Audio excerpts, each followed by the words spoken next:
What's going on, people? We are Tottenham TV here. Hoffenheim 2, Tottenham 3, and Spurs are back to winning ways. A much needed 3 points. No, we're not out in Germany. No, we weren't in the studio today. We were watching the game with my grandpa, who's not doing great at the moment. So, all the best wishes to him in the comment section below will be much appreciated by us and particularly by him. But yeah, we watched the game with him, and it was great to see 3 points with him as well. A strong, I say a strong team. Pretty much every senior player that we had was starting today. The only 11 players that we had left, with Mikey Moore and Will Lancashire on the bench. And I thought the first half we actually came out to play. We put on a bit of performance. I thought it was the best half of football we've actually played in a while, to be fair. And it was 2-0 at half time, but it could have been 3, could have been 4. Sonny had that chance, where he could have put it away. And Pedro Porro also had that chance where he could have put it in the back of the net. And Hoffenheim rarely tested us really in that first half. And I thought, particularly in that first half, it was kind of like men against boys. And I thought we performed really well. Yeah, Austin did have to make a couple of saves. He definitely made one, I remember, low down to his right. But obviously, we got the goal, within 3 minutes. I think we got the first goal. Brilliant ball from Porro through to Madders. And it's a great finish and definitely what we needed going into this game, because we knew it was a crunch game. Whatever, it wasn't a dead rubber by any stretch. I know kind of the fear of us being completely knocked out of this tournament isn't really there, but considering our injury crisis, getting in that top 8 is actually really, really vital for us. So if we can get into that top 8, knowing we probably have to win this game to do that, it was a really important game. We got off to the best start. And as you say, I would say for the first like half an hour, it was all Tottenham. And we were creating chance after chance. Obviously, we got the second goal as well. Really good breakaway. And I think Madders plays in Son. He gets a bit of luck. And someone thought was causing havoc down that left-hand side. I thought Hoffenheim maybe were doing what we've been kind of accused of, because they've got a bit of an injury crisis as well at the moment. I think 9 players out for them. We had 14 out going into this game. But I think Hoffenheim also have kind of like an identity clearly, and they have a way of playing, and they stuck their principles in this game. And maybe that was also their undoing coming up against us, because they were leaving just all sorts of space in their back line. They were allowing Tottenham to exploit it time after time. Son, if you give Son space, he's very good at exploiting that kind of space. And I thought we looked aggressive. It looked like we tried to win that game in the first half, the way we were playing, because we knew that in the second half we were going to start to tire. And I guess the only bad thing is we were only 2-0 up, because it could have been more. But no doubt about it, I would say for the last 5-10 minutes of that half, definitely Hoffenheim, you could see them creeping back into the game, and they had a couple of chances. And they had, I think, obviously, Austin had to make a save. They had, I remember the other ones. They obviously, I think they had a few crosses coming in, which were looking really dangerous. Kramaric was getting in the game.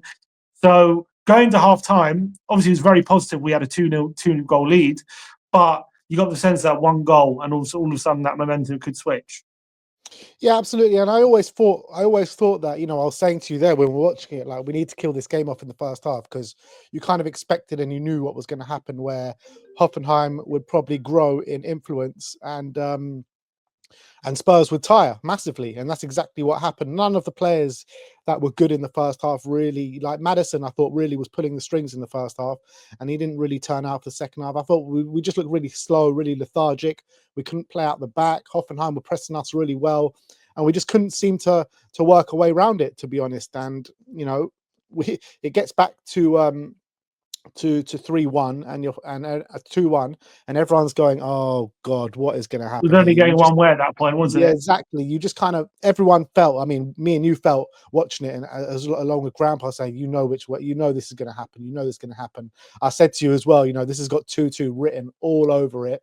But up steps captain fantastic Son Heung-min. That's his best goal and best finish that we've seen for a while. And in the last couple of games, he hasn't had his shooting boots on. He's missed some gilt-edged chances, but he stepped up when we really needed him today. And what a massive moment, because you consider we were under the cosh in that second half, where it looks like the game was only going to go one way. They were kind of pressing us man to man. We, as you said, we really couldn't get out of our own half really throughout that whole period before Son scored. He scored in the 77th minute. So it really was one-way traffic up until then. And Son scored, which was a really clinical finish, by the way, which actually was, I'm looking at the stats, our only shot of the second half. Yeah. At all, on or off target. Yeah. So literally, if he hadn't scored that, I think we might have even gone to lose the game, to be honest, if he didn't score that, because you never know, they might have got one goal earlier if they still got that momentum, and obviously they did get a goal late on, a consolation it turned out to be. But obviously the last 5 minutes, it was panic stations for Tottenham for sure, and we were all over the place. Look, we just had to we basically had to drag ourselves over the line in this one. You can see we were literally running on empty. I thought that second half, Decky, I thought he was doing some really good stuff in the first half, and then he had his moments in the second half. But again, it feels like in the first half he's got that energy to get himself up the pitch and then like do some like great work. And then the second half he was doing some really good work, but it was happening way too deep. And then he couldn't get further enough into their half to really hurt them.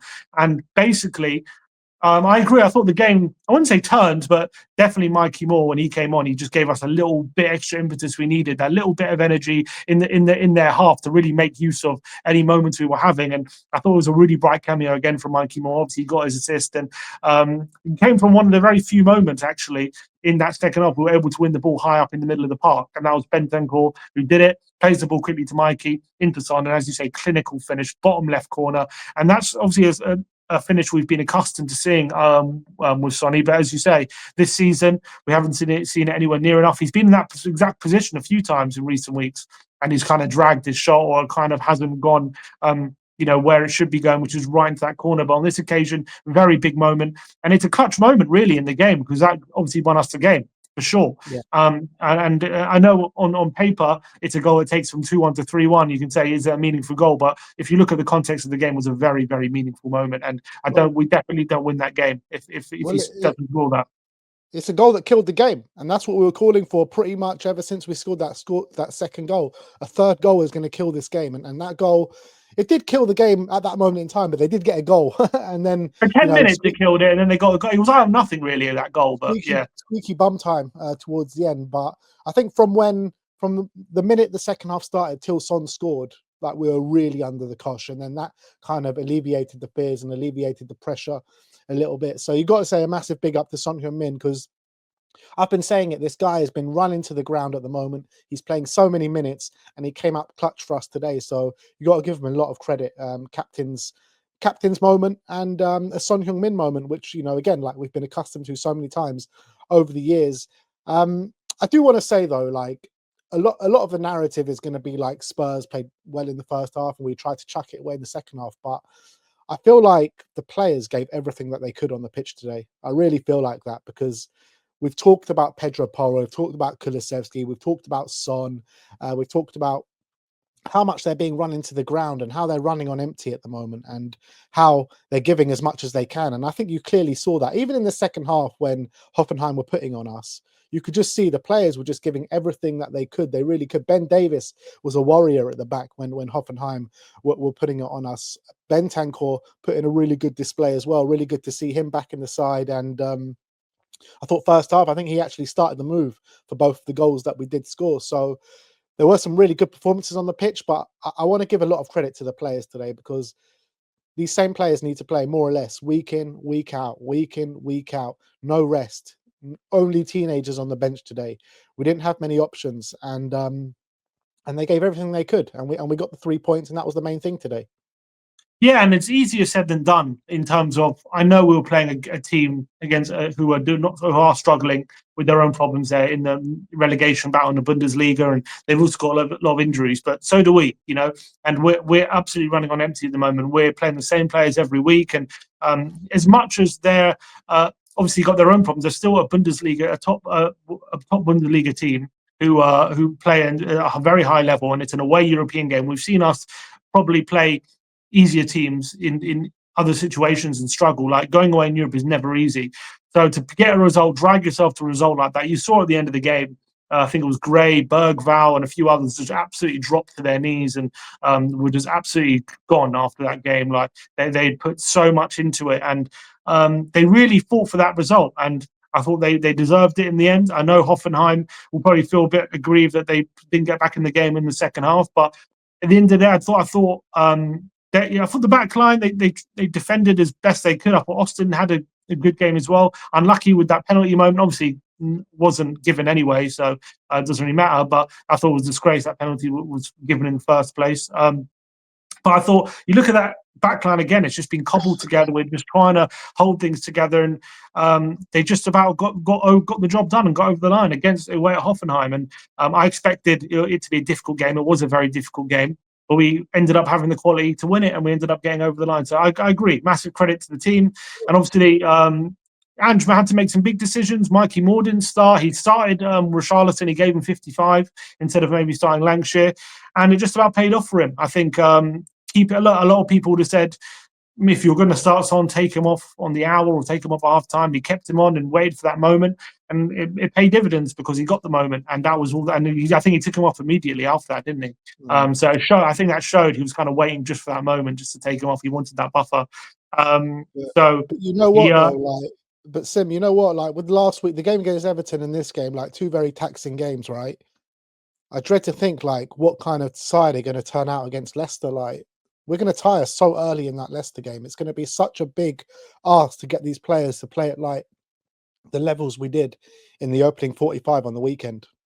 Yeah, obviously in this scenario, hopefully the minutes for Richarlison will have done him good. We'll have Spence back for the weekend as well. We'll await news about Sarr and Basuma, albeit before the game he said he's hopeful they're back for the weekend, but I'm not gonna hold my breath on that. We know Romero's back in full training. Is he going to be back involved in the squad? We'll have to wait and see. So maybe there'll be one or two back for the weekend, but it's going to be mainly these players, that's for sure. And I agree, they absolutely ran themselves into the ground. And Leicester have had a free week, and I know Leicester are in free fall. And maybe it's a case of, can we win that game in the first half, try and get 2-3 goals past them, and then try and ride it out. And that's maybe what we've got to do. But it's going to be a big ask again to get 3 points on Sunday in a massive game. Which if Leicester do win, which is not beyond the realms of possibility, then we seriously are getting dragged into the bottom of the table. But look, tonight's about the Europa League. At the time of recording, the second halves are still being played out in Europa League, but we're currently sixth at the moment. Man United and Frankfurt currently winning both 1-0, and if that stays the same, we'll be in sixth place come the next round, which leaves us in a strong position with Elfsborg at home with the last game. I would posit in this position a point should be okay, but obviously it does leave yourself open because Galatasaray, FCSB, Anderlecht, if they all win, and one other, if they all win, then we lose, we're all going to be knocked down. Teams in touching distance of us. You've got but there are You've got Olympiacos, Pilsen, Bodo Glimt, Galatasaray, FCSB, and Anderlecht all in touching distance. Yes, but I think as well, Anderlecht and who is that? I look next week. A few of them play each other. So FCSB play Man United, I think. Obviously, Man United are above us now, so actually that doesn't really help. But Athletic Club are playing Pilsen. Ajax are playing Galatasaray. So a few of them are playing each other, which does help. But obviously, we just need to focus on ourselves really and get the job done. I think that's the main thing. 3 points at home to Elfsborg. I mean, we got to be beating Elfsborg at home, whatever kind of team we play. Elfsborg at the you say that Elfsborg at the moment are, where are they in the competition?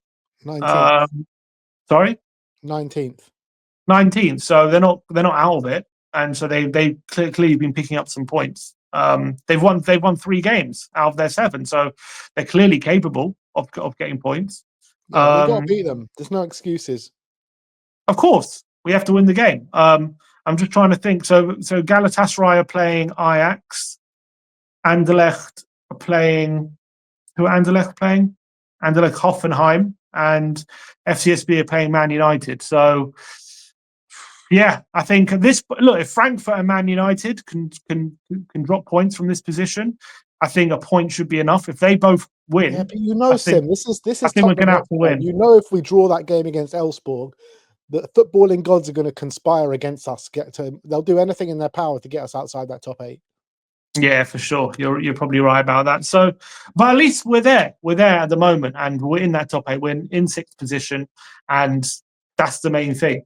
That's the main thing right now. Yeah, 100%. And the win was the main thing today. I didn't even care about performance too much today. I just wanted to get those 3 points. It was so important for us in terms of Europa League. Finishing in that top 8 as well is very important for us. We just don't need those games in February.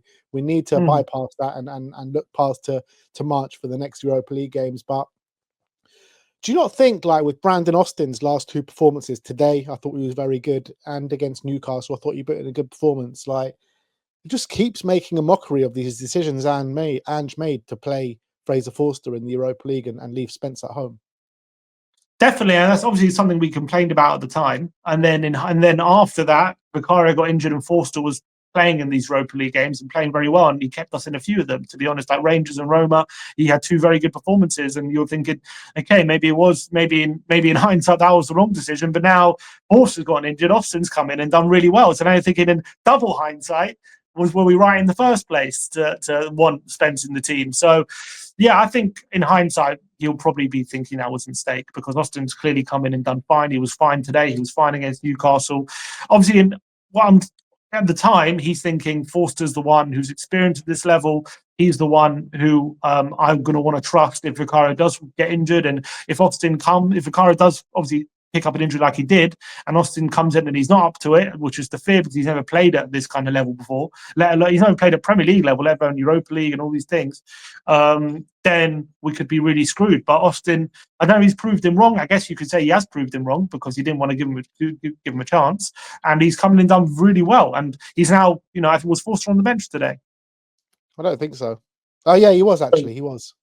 He was on the bench. So there you go. He's now fully above Forster, even now he's back fit. So I think that goes to show that in the first place he should have. But I guess he would argue who was I to know, because Austin is really untested, and He I'm sees not them sure. bloody every day in training. What do you mean? Who is he Yeah, to know? but he's He's the also a manager. 26-year-old keeper who's never played a game, a proper professional game, like at a high level. That's also Yeah, but true. he also sees them in training. Like, you know what I mean? Like, Spence as well had hardly played Premier League minutes. Well, I'm I think sure he had. but I'm sure in training, Forster's probably better than him. I don't know about that. From what I've seen That's so probably far why in he the games, selected him. That's probably why he selected him. I think he just went for the safe option. I just think it was safer to get Fraser Forster in. But we all said it at the time, and I've been banging on about it all season. I think it's been the wrong decision from the get-go. We've all said it. And No, he's I got it agree. wrong. It's definitely. In I think it's reality, turned he's out to got be it the wrong wrong, and decision. he's put extra strain on the squad because of it. Yeah, it's turned out to be the wrong decision. I agree with that. And we did say at the time, we were very angry at the time when it happened, because why keep Spence around if you're going to leave him out of the Europa League squad? It didn't make any sense, and that's come to pass. And I think that's definitely something he's got wrong, for sure. And you can criticise him for that 100%. But look, all in all, today is a good day. I forgot what it's like to see Tottenham win a game. So at least we got some smiles on our faces today. And what's Important. interesting is we're still favourites in this Europa League, apparently, with the bookies, which is mad. And if we've Yeah, got I no don't know if I like Europa, it like that. I want to be if underdog. we can, we've got no Europa potentially till March if we can beat Elfsborg. And then all of a sudden in March, maybe we've got Solanke back, Romero and Van der Ven. Hopefully we'll have a run of games by then. We're going to hopefully we'll have a different team by the time the Europa League comes around. So let's not hold out. Let's not give in on this competition just yet, I don't think. Let's finish in the top 8 first. Let's go beat Elfsborg. Let's confirm our place in the top 8. And then we don't have to think about it until March. But the way this season's going, yeah, we'll have Solanke back by March, but everyone else will probably be out that's fit right now. So we'll have to wait and see what happens. Just been a shit show of the season in terms of the injuries and stuff like that. But look, like I said, great to get back to winning ways. Completely forgot what it felt like. I've actually gone to bed with a smile on my face after watching Tottenham Hotspur today. And that was the main point of today. Just get those 3 points. And yeah, and there you have it. Let us know your thoughts of the game in the comment section below. Like, subscribe, and comment. And as always, come on, you Spurs. When you Spurs.